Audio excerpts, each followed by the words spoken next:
Good afternoon. Welcome into another edition of the Vandy 24/7 podcast alongside Luke Wyatt. I'm your host, Billy Derrick, here on the Believe Podcast Network. We got a little football to talk about. Not a little bit. We got a lot to talk about when it comes to football. Vandy and Tennessee on Saturday, 2:30 on ESPN. Rivalry week, Thanksgiving week, always a lot going on. So we'll talk about that.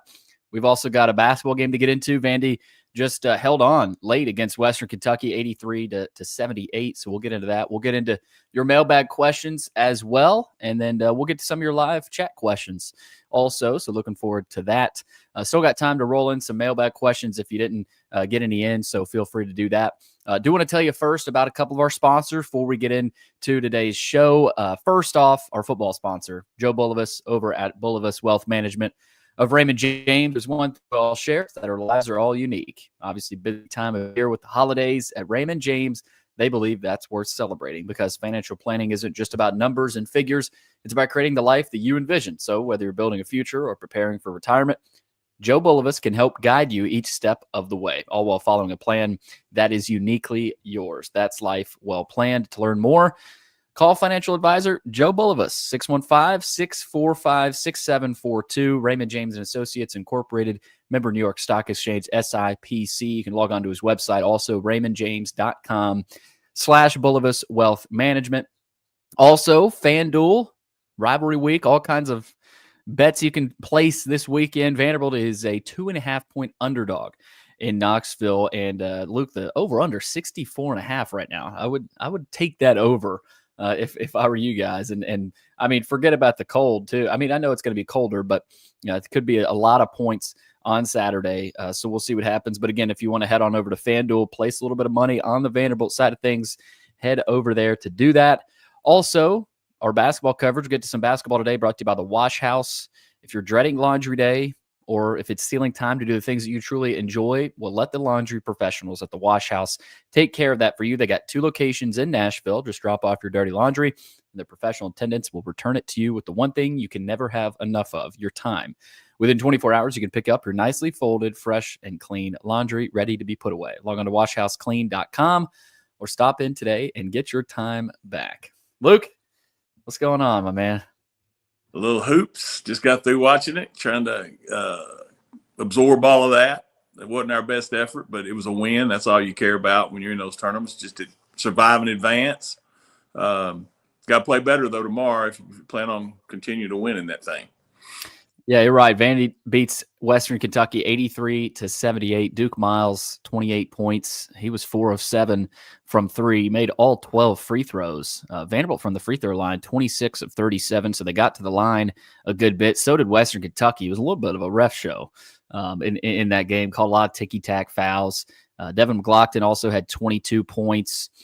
3 rebounds. Frankie Collins had some good minutes as well, but not as spread out, Luke, as we've seen. Obviously, it's different competition. I think what this tells me, Luke, and it's nothing against Vanderbilt, that Western Kentucky was clearly a step up from your Arkansas Pine Bluffs and your Texas Southerns and some of the teams they played early in the season. This is a pretty solid Conference USA team. I mean, they were long, they're physical, and I think for Vanderbilt, it was nice to have, they won the game, so I don't know if I'd call it a wake-up call, but I mean, physically, in terms of how the game was called, I thought it was a good response.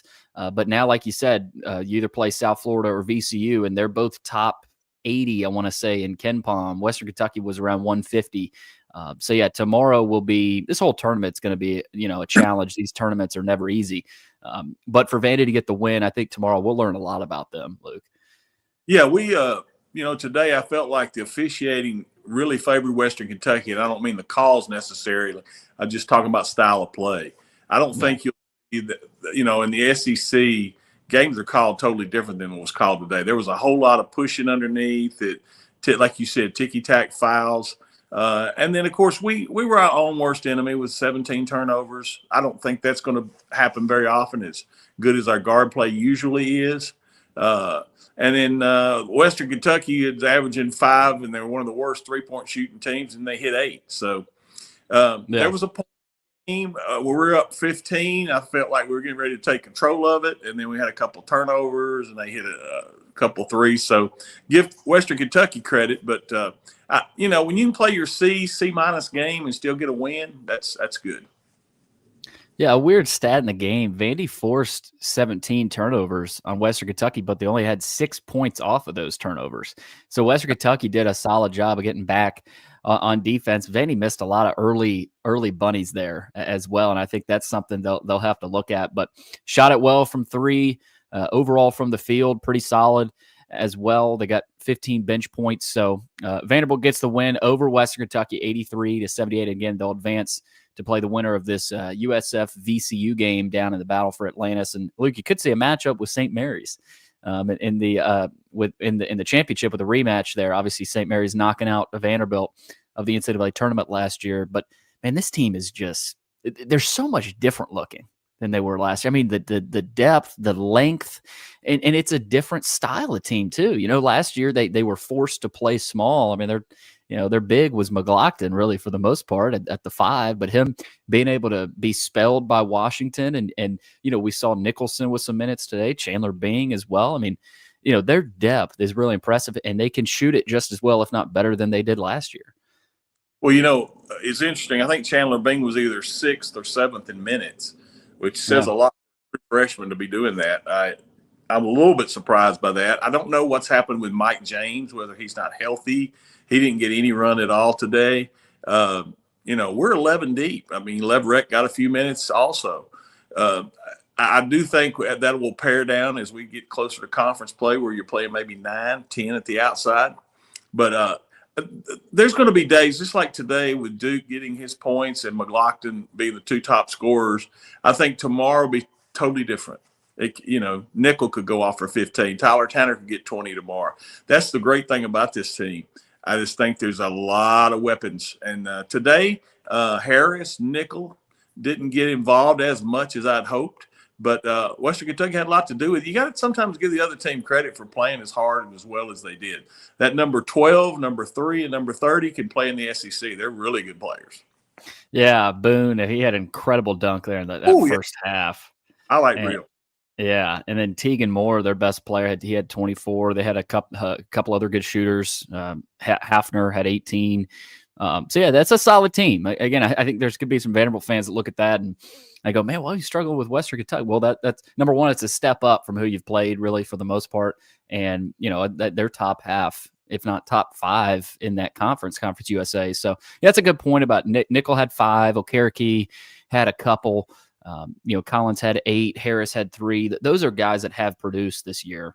And like you said, it could be their day tomorrow. So obviously Vanderbilt will await the winner of USF and VCU tomorrow. Do we have a time yet on that, Luke?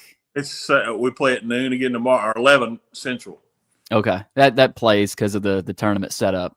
So obviously right now USF and VCU going on, and again Vanderbilt will look to face the winner of that game. So we'll keep you posted on that. But Luke, more importantly, we got a big game on Saturday, the biggest Vanderbilt Tennessee game in my life. I would assume your life as well. First, how excited are you? I mean, Vanderbilt people I know are thrilled about this, but to see Tennessee people excited for the most part, I know there's some apprehension there, but to see both fan bases truly excited about what could happen on Saturday is pretty cool. Well, I can count on one hand and really basically 2 or 3 fingers the times that we've gone to Knoxville and only been like a field goal underdog. We most of the time when we go up there, it's two scores or more as the line on the game. That tells me we should expect a really close football game, because that's the way Vegas sets the lines. They think that there's 45 to 50% chance Vanderbilt can win, and the same thing with Tennessee. So here's the thing that I guess doesn't bother me, but that I have to think about. We have to put it all the eggs in this basket. Our chances of making the playoffs are slim. However, to beat Tennessee, have 10 wins and a chance to get an 11th win in a bowl game, something this program's never done in over 100 years, would be amazing. But if we don't, for some reason, don't win, I just don't want it to put a huge damper on the entire season because they've had a great year no matter what. And we'll still have a chance to win 10 games if something goes wrong and we don't win Saturday.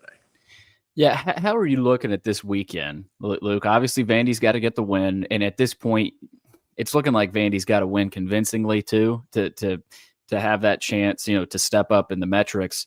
But obviously, you got to get one big SEC upset. You need LSU over Oklahoma, or Auburn over Alabama, or Mississippi State over Ole Miss. Those three SEC teams are ranked ahead of you. You would imagine if one of those teams gets knocked out, Vandy takes their spot. Now, you also have Utah, who's ahead of you, which I totally disagree with. I don't get how you watch that Utah K-State game. Both teams have the same record, 5-5. Kentucky's 5-5. Vandy blows Kentucky out. Utah, I mean, they should have lost that game. They barely survived. They gave up almost 50 to that K-State team. I don't understand that. But how are you looking at this weekend? Obviously, you need a loss out of BYU or Utah, maybe both, to take that spot from them. Miami, they could lose at Pitt. So Vandy needs a lot of chaos. But I think also, Luke, you need to probably, if you're looking at it now, you probably need to win convincingly, too, over Tennessee, You do. You do. But there again, I just think winning the game is the obviously, you got to just win. Now, look. You're not favored when you go up there. They play really well at home. They've already lost twice this year up there. They can be had now. Granted, it was Oklahoma and Georgia, but if you can stay with Tennessee early, they are a first-half team, and they're a quick starting team with their athletic receivers and that type of thing. As long as you're within a score either way at halftime, I feel really good about our chances. We have played one game against a style that was very similar to theirs, or at least it was that day, is when we played Texas. If you'll remember, the very first play of the game is a bread and butter Tennessee play where they throw it out on the far hash, and you got basically a 2-on-2 game, and if you don't make the play, it goes for a touchdown. They're going to see that on film, and they're going to try that a ton against us. And we have to be gap integrity on a running game. If we get out of line, they'll take that to the house. That happened to us last year. That was the separation Tennessee got last year, was the running game, big splash plays. If we can stay out of that and hold them to field goals instead of touchdowns, we should have a great day Saturday. Yeah, Clark Lee said it on Tuesday. He's publicly stated that he's not had success against high point in Tennessee. Last year, you felt good if you're a Vanderbilt fan going into that game. Obviously, Pavia was hobbled, and Vandy had lost, I think, their last 3 games of the season. Yeah, Luke. But when you look at this Vanderbilt offense, they'll score, right? I don't, especially this Tennessee defense. Their defense is not even comparable to LSU, Missouri, Auburn. Those defenses are a lot better than Tennessee. So we've talked about that. It's likely to be a shootout. But this Vanderbilt defense, are they more equipped this year to handle what Tennessee's going to bring them? And we saw it. Like you said, we saw it against Texas. They started to play a little bit better and be more organized in that second half. But you cannot have that first half barrage like Texas had. You've got to start fast in this game, obviously on offense, but on defense. How huge would an early Aguilar turnover be? That these Heupel scripts are flawless, so it's tough. It's hard starting a game against Tennessee well on defense, but man, I look at that, Luke, in that Vanderbilt defense. You're right. Are they better equipped though this year to handle some of what Tennessee does? They were equipped to do it last year, although we were very beat up when we played Tennessee. Having the week off before Kentucky and now only have this be the second game since our week off, I feel much better about us physically. The other big thing that I feel really good about is this game's going to be played with our eyes.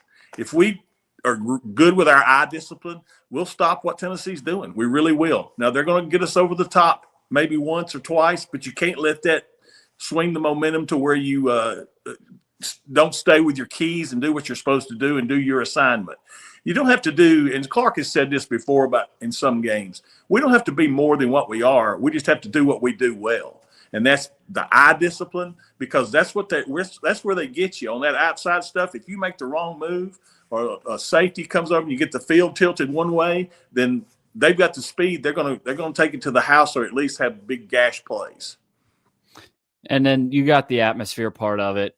Look, last year, obviously, there was a good number of Tennessee fans, but this is a different story. You're going to Neyland, and the atmospheres Vandy's played in this year, obviously, you go to South Carolina, you clear out that stadium, that was at night.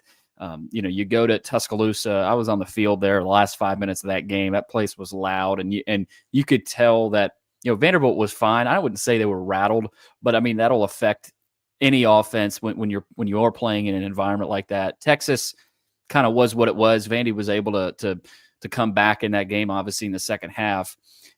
How much of a factor do you think the crowd plays in this game? I mean, I think hearing from Tennessee people, they're going to be excited, revved up. We know about what happened with Pavia before the Alabama game. There's going to be all kinds of extracurriculars.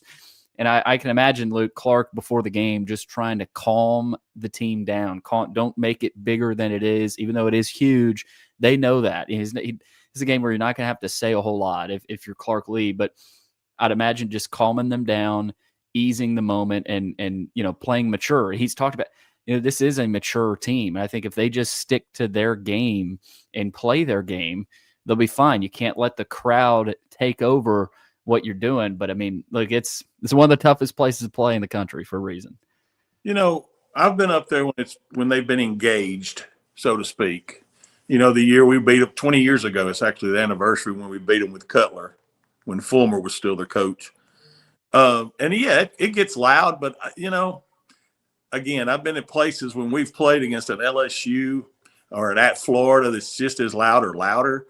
I think the biggest thing that for this game, one of the huge factors, is who the officiating crew is. And the reason I say that is they understand this is going to be chippy on both sides. Mm-hmm. But really got to watch out for what they're going to try to do to Diego Pavia. I think you're going to see a lot of cheap shots, a lot of in the pile, grabbing ankles, twisting knees in the pile, some dirty play. I think you'll see that. I hope not, but I think you'll see that because Tennessee – listen, their fans can say all they want about beating Alabama. Their worst nightmare is to lose a game like it's coming up Saturday to Vanderbilt.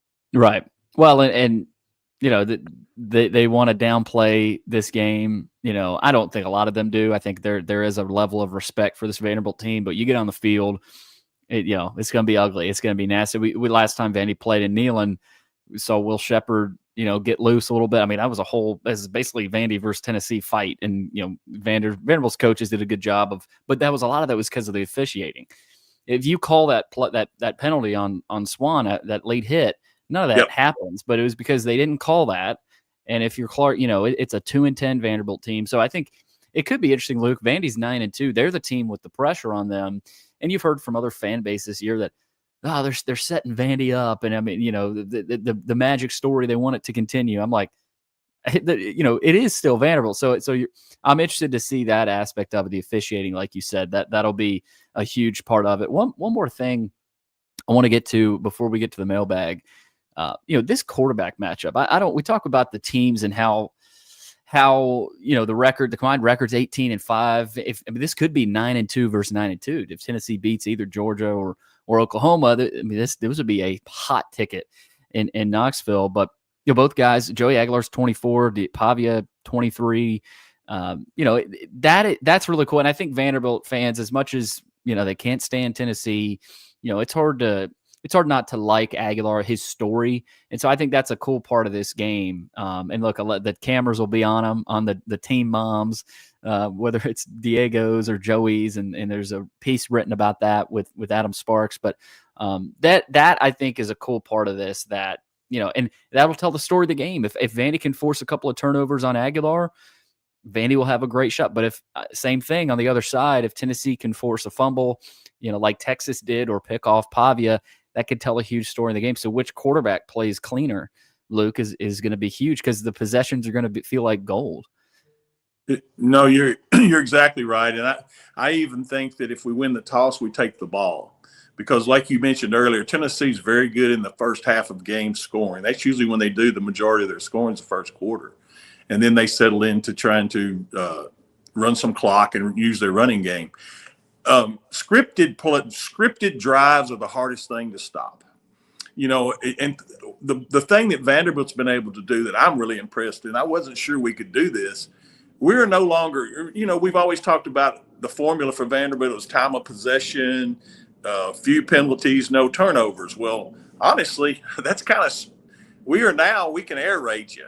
And that's a credit to Tim Beck, of course, Diego, and our receivers stepping up. So I think that's the thing. That first drive against Kentucky, it was a 9-minute drive.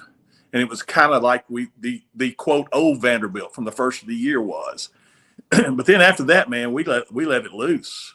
And I think that's the thing. If you can dictate what you want to do offensively, then you're going to have a really fun day on Rocky Top. Yeah, and I think, Luke, if they get down, in last year's game in the third quarter, when Vandy got down a couple of scores, you knew it was over because Vanderbilt last year was not comfortable playing in that type of a game. But this year, I could see you don't want to get down 14-0 or 17-3 early, but I don't think it's the end of the world. I think the later it gets, the tighter it gets, and the more nerve-wracking it'll get for Vanderbilt fans if you're down by that much. But I don't think, say Vanderbilt is down 14-3 early, and you feel like you're in a hole. I think this team, they can strike quickly, and but you don't. It's hard getting down by that much against a Tennessee. I think they got up on Georgia. Georgia's defense, was able to bow up. So, it's going to be about that Vanderbilt defense. We know what the offense is going to do. And, obviously for Vanderbilt fans, you hope they're able to continue to produce. But another part of this too, Luke, kickoffs are supposed to be in the mid-40s, get down into the 30s. So you wonder if that affects it at all. It's not in the teens or the 20s. So, I don't think it'll be the feeling like Pittsburgh, and Cincinnati and up in the Midwest. But I think that could be an interesting part of this game as well. But we do have some mailbag questions I'd like to get to. Before we do that, a couple of words on our sponsors. Mailbag brought to you by Sutherland and Belk, family-owned injury law firm. They also sponsor the chat room today. So if you got comments or questions in the live chat, feel free to pass those over as well. If you or a loved one has been hurt or in an accident, give Taylor or Russell a call at 615-846-6200 to learn about your rights and whether they can help. Also, our guest line with Luke Wyatt. Chris out today. He's got some family stuff out in Colorado for Thanksgiving, but obviously he'll be covering the game from home on Saturday. But John Levin, good friend of the show, Wobblebond Dickinson, thanks Vanderbilt student athletes for their dedication, effort, and hard work. Guest line also brought to you by Yeaman Packaging Systems, leaders in end-of-line packaging automation. All right, we start with Clark Lee Burner on the message board. The passing game has taken off recently. Do we stick with this against a shaky Vols defense, or do we try to get our ground game going and clock control offense going? I think that's an interesting part of this game, Luke. Vandy can do both.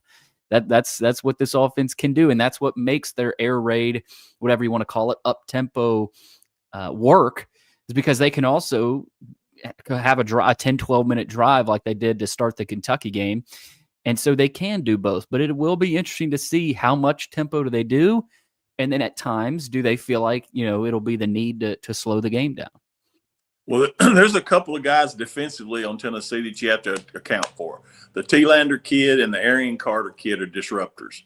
If they get into our backfield and cause Diego to have to scramble and maybe get sacked, Kentucky caught us a couple times like that, then it could be problems. But if we do our job up front and block folks and have the blocking assignments where you get help with Bryce Henderson on the right sometimes, because I think that's where they'll bring pressures a lot. If we do that, then we'll be able to move the football all day, I think. I don't think Tennessee's secondary is very good. They've had some injuries there. Now, Hood, their safety, has stepped up. The kid from Colorado, he's a pretty good player. But as long as we're smart, take care of the ball, and we should have a fun day Saturday offensively for sure. Well, then it's not the Tennessee line, D-line they were last year. This is still a pretty solid D-line, but there's no James Pierce. They had some big guys up front. Again, they're still formidable, but not as scary as they were last year. There was a fourth down where they popped Pavia, and I wasn't sure he was going to get up after it last year. Obviously, he battled through, but he's healthy. And so I think that's another part of this. We've got to remember, Bel Air 0419. How in God's name will we be able to stop Tennessee's passing attack downfield? We've been horrible against decent passing teams. Alabama, Texas, and even Auburn torched us. UTs might be better than any of those. Well, the last 2 games we've scored 45 points, and it may take that again to win this football game. If we don't take Pavia out the other day, we're going to score in the 50s for sure, maybe 60 something. Yeah. So offensively, again, now Kentucky, they were banged up as well in the secondary, but let's give credit where credit is due. Diego Pavia, you can say what you want, whether you like him or you don't like him if you're not a Vanderbilt fan, but that kid has done everything that you can do, and he's the biggest winner that's ever been at Vanderbilt. I was there 40 years, a lot of great kids, a lot of great quarterbacks. He is the best football player in Vanderbilt history, bar none, only because not what he does just on the field, it's what he does in that locker room and what he does around the Magoogan and just the confidence he brings to the situation. So everybody looks to him, and they feed off of his confidence, and that can happen again Saturday. Yeah, absolutely. And look, with Tennessee's passing attack, you're going to give up yards. I think Vanderbilt being able to cap the shots, but also utilize a little bit of that Oklahoma plan. I mean, they were aggressive downhill on the run in the running game, but also sending blitzes on Aguilar. I think Steve Gregory has a chance to have a big day as well. Now the blitz has got to get home. That was an issue against Alabama. It was an issue against Texas. I think it was also an issue at times against Auburn, where Ashton Daniels had all day back there. So I think, if Vanderbilt can frustrate Aguilar and make him uncomfortable enough and get to him quickly. They did that against Cutter Boley. He was not comfortable. If you can force a couple of turnovers, I think that's a way to stop, Tennessee's passing attack. Totally agree. And Joey will throw it to the other team if you get in his face. You can, that's happened. There's proof of that in his statistics from Appalachian State as well as Tennessee. Yep. VU Hick 66. Last mailbag, I think you stated that you thought Clark would sign before the Kentucky game. Thoughts on what the holdup is, because signing day is coming up soon? Well, I think Clark in principle has agreed to what's going on. However, when you get lawyers involved, agents involved, and you're talking about a lot of the things you want in writing and not just verbally, you're talking about facilities, you're talking about some stuff you got to get done academically. So I guess that's what's held it up. That's the only thing I can think of that's held it up. Well, and Clark's agent, Jimmy Sexton, is also the agent of Eli Drinkwitz and Lane Kiffin. They haven't signed extensions yet either. Now, who knows what happens with Lane Kiffin. There's been some smoke around Eli Drinkwitz as well. All three of these guys, Coach Lee, Drinkwitz, and Kiffin, they could all stay, right? I mean, who knows? Again, we've talked about it. I've said it publicly. I don't think Clark is going anywhere. And he said it publicly that, same thing you sort of just said, Luke, that, we're moving in the right direction. We got a couple things we've got to sort out and figure out before this thing gets going, but I'm not worried about that. I'm worried about the play on the field. And, he's handled it. This could be a disaster, but it hasn't been, I think. And that's a credit to Clark Lee because of how he's handled it professionally. I mean, he's handled it well. He's said the right things, and he's handled it in the locker room. There was an easy chance to be distracted against Kentucky. You had 2 weeks with a lot of that talk going on, and they handled Kentucky. So, again, another week, another challenge to ignore that and focus on the play on the field. The Clark that I want everybody to understand, and I've known the man since 2003 or 4 or whatever he came to Vanderbilt. He wants to be there. He's just like you guys in the stands.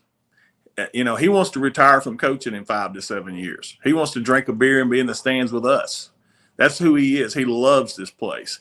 You're going to have to really screw up for Clark to leave as an administration. And all the goodwill has been built up with the stadium and the game day atmosphere and the winning and what Pavia has brought, and Jerry Kill and Tim Beck, all of that will go by the wayside if Clark Lee is gone. Because if Clark Lee leaves, it's not going to be because of money. It'll be for other reasons. Yeah, and look, he has said publicly too that his mission here is to be the savior of this program, and not bring it back, because I mean they've already never been in this spot as a program. Fighting for a 10th win, playoff berth, Heisman Trophy quarterback. He wants this to be the norm, right? Yeah. And so that's been his goal. So yeah, we'll keep you guys posted, obviously on the board, and again we'll figure out what happens. Pessimistic Door, here's a good one. How much is Greg Sankey and the university fighting for Vanderbilt's playoff chances? I feel like an argument is there, but outside of Vandy fans, I don't see many people advocating for them. I would tell you this, I think there's a bias against Vanderbilt, Northwestern, Wake Forest, Duke, Stanford in football. I do. And again, I'm not just saying Vanderbilt. Those private schools that have smaller fan bases that don't bring money and eyeballs to the television. That's all it's about. Unfortunately, Billy, that's what matters. They look for these other schools, these quote football brands. They're rooting for them to win because that's just the way it is. If you told me the first year we have to go 11-1 to make the playoffs, I would tell you you're crazy. But we did, as it turns out, more than likely. We had to go 11-1. Now, if we happen to win Saturday and we're 10-2 and don't get in, and our only losses was 3 points at Texas and a close game at Alabama where we were our own worst enemy, that's a travesty in my opinion. Yeah, I mean, look, like I've said, I don't think Utah should be ahead of Vanderbilt. BYU is 11-1 right now, so I guess there's a case there. Even Miami. I mean, Miami has moved up in the last 3 weeks.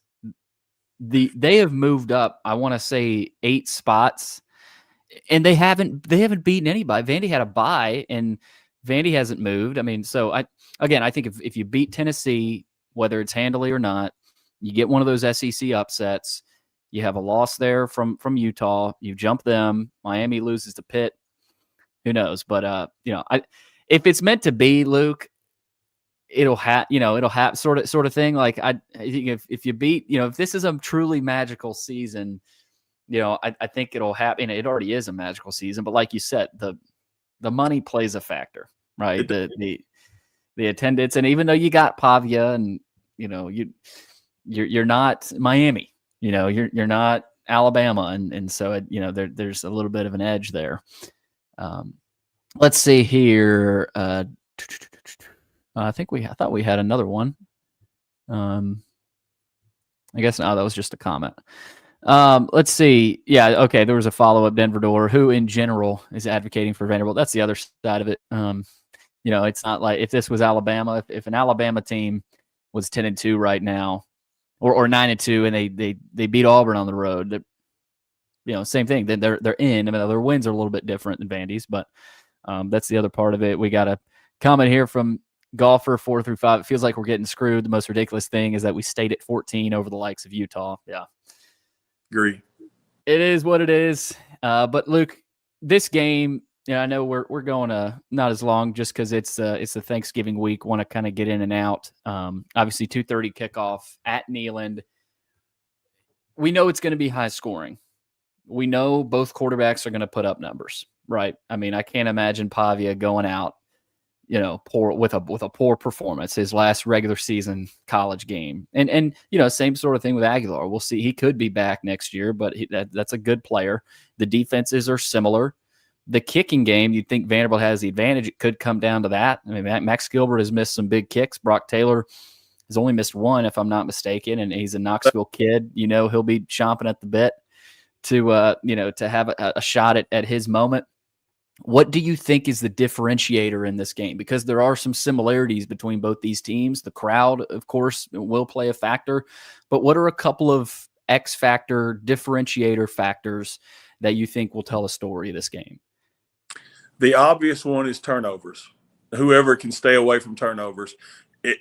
Vanderbilt also needs to win the possession battle. And I don't mean time of possession necessarily. In other words, if there's 15 possessions in the game, it needs to be 9 for Vanderbilt and 5 or 6 for Tennessee. You got to win you got to have the ball more than they have it, because I think both teams, like you said, are very similar defensively. I think Tennessee can put up points, obviously, and we can put up points. So it may just come down to the turnovers and a Brock Taylor field goal. Yeah. And the other part of this too, if Pavia goes in, beats Tennessee, has another game like the Kentucky game, he will be in New York. And I think if he, even if Vandy loses, but he still has a great game, he should still be in New York. Maybe it depends on, Marcel Reed. That could be the guy he's battling if A&M beats Texas and he plays well. But I think to this point, he's done enough, Luke. Now, if you're looking at the voter perspective, they probably want to see him go beat Tennessee and put up some more big numbers. But, man, how cool would that be to see him in New York? But, I mean, if if Vandy beats Tennessee, he's got big numbers. That's a legit shot at winning it. I mean, he's got – people seem to forget about his rushing yards. People look at the passing yards. But look at his rushing yards. Look at his total touchdowns. Look at how important he is to the team. I think he should win it. I mean, now, look, if he plays poorly against Tennessee, that could change some things, but I can't see that happening. I think Vandy can win this game, and I may pick him in our picks, but I think, he deserves it. Well, here's the question I would ask anybody that says he doesn't deserve it. The other three quarterbacks that are mentioned, would they be 9-2 and possibly 10-2 at Vanderbilt? No. Now, Marcel Reed, I think he could fit in this offense, but I still don't think, physically that he has Vandy at 9-2. Diego has rushed for almost 400 more yards than any of those quarterbacks. And he's thrown many yards or more than any of them. So, again, there's a Vanderbilt bias or a private school bias. Now, I'm not talking about Notre Dame here. That's a different animal. But the Northwesterns of the world, the Vanderbilts, the Wake Forest, because there's not as many eyeballs and they don't have as many a huge fan base, there's a huge bias against it because it all comes down, unfortunately, to money. Yeah. Well, if I'm ESPN and I'm looking at kind of who I want in that Heisman in New York and the story to tell, there's not a better story than Pavia. I mean, that would be incredible. He deserves that opportunity. And so we'll see. But look, it all comes down Saturday, 2:30, Vandy, Tennessee. I'll be there. Any words of advice for me, but also there should be a good number of Vandy fans making the trip. I know some Vandy people, Joe Bulovas in particular, has scoffed at the idea of going to Knoxville. But any words of advice for people making the trip? Okay, I've been to Knoxville probably 20 times for a football game. It's the only place that I've had stuff thrown at. Well, I'll take that back. One other place, one time. It's the only place I've ever had stuff thrown at me. It's the only place I've ever been spit on coming out of the tunnel. I mean, and you're talking about the equipment manager, okay? So beware when you're up there because those folks have their priorities way out of whack. In other words, the football game means the life to them. And, it's just especially the situation. Oh, yeah. Situation to where they're getting ready to play Vanderbilt in a bigger game. They have not. We knocked them out of the Sugar Bowl a few years ago when Dobbs was here, when Mason was our coach. That shocked them. But again, they would take losing to Alabama, Florida, or Georgia any day on losing to Vanderbilt in a game like this. So just be careful and stay with your friends and don't get involved with them. Yeah, roll in packs, groups of 4 or 5, I'd say. But yeah, Vandy fans got a taste of it in Tuscaloosa, especially in that second half, and Alabama got up, and we saw what happened with Diego and one of the fans. It's the SEC. I mean, you're gonna have that. 21 outdoors. Any news on Jared Curtis or the contract extension for the coach? We hit on the contract extension again. We both think that's coming. It's just a matter of time there. And Clarkley has commented on that. He said it's not, there's some things out of his control and his focus is on the play. Again, off season would expect that. But Luke, on Jared Curtis, I know you and Chris touched on it last week. This is a situation where both sides, you got the Georgia side, you got the Vanderbilt side. If you ask both sides, they feel good. We're landing him. We got him. He's our guy. But again, we'll see. I think, look, Vanderbilt feels good. I don't think there's really anything new to say. Tom Loy had a report on 24/7. He said he expects him to flip to Vanderbilt, and he even said that, maybe it doesn't depend on that Clarkley extension. So, we'll see that there's some connections there with Coach Brothers over at Nashville Christian, obviously, played at Vanderbilt. And so it'll be interesting, but man, it could be huge. You say Vandy beats Tennessee, and whether they get in the playoff or not, they had their first 10-win season. Say Pavia could be in New York, extension, Curtis. I don't know that Vanderbilt has had this much momentum ever. No, it could be a wonderful Christmas. Thing with Jared, I would point to this. If he's going to Georgia, he should be shouting it from the rooftops. I'm going to Georgia, guys. Quit worrying about Vandy. I don't think Jared's loving the attention that he's probably getting and the questions he's getting about it. So I don't think Jared knows exactly. He may be waiting on that contract. He may be not. But to me, if you're going to go somewhere, why not just come out and say, I'm going there no matter what? So he hasn't said that. So, yeah. Look, I think we started kind of being shocked at this, when he visits for the Missouri game days there. Apparently he was there, at game day and has met with the Vanderbilt coaching staff. And so, again, we'll see.